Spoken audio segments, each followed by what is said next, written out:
Good morning from Wiesbaden, Germany. My name is Billy Reinstaller, and for this week's post, I'll be discussing the difference between freedom and liberty as discussed or as found in Western civilization.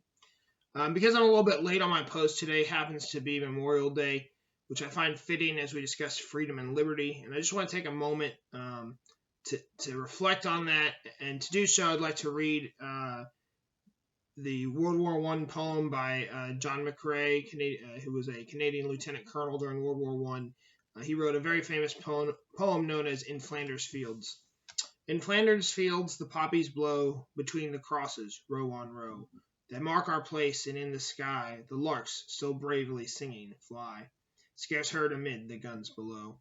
We are the dead. Short days ago we lived, felt dawn, saw sunset glow, loved and were loved, and now we lie in Flanders Fields. Take up our quarrel with the foe, to you from failing hands we throw the torch, be yours to hold it high.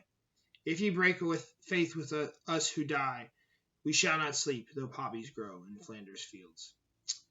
So with that in mind, I just want to look at the concept of freedom and liberty as discussed in Western civilization, largely through the ancient Greeks. In week one, we discussed the idea of negative and positive freedom.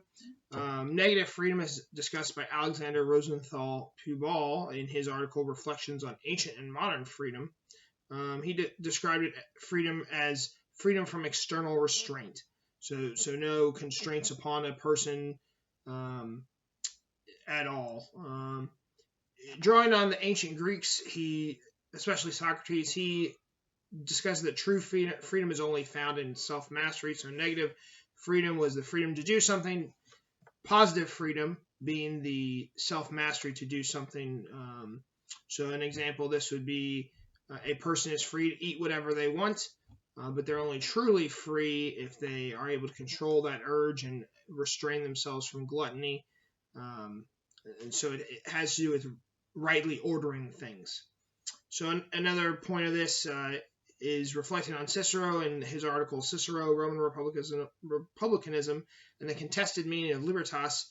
Geoff Kennedy explains that in Cicero's view, liberty has to coexist with the dignity of man and the authority of the Senate.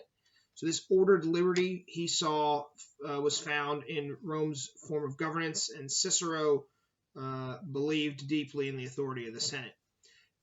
Freedom, in Cicero's view, is freedom from external constraint, whereas liberty, in Cicero's view, again, involves both dignity of man and the authority of the Senate. For Cicero, writing in his work De Republica, or On the Republic, the Senate and Rome are intrinsically linked with this concept of liberty. So it's you have to have right governance to have true liberty in Cicero's view.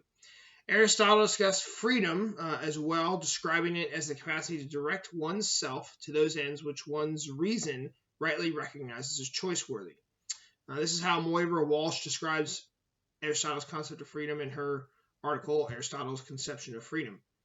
Man's deliberative faculty, that is, the ability to have foresight and a capacity for deliberation, is critical for exercising freedom correctly.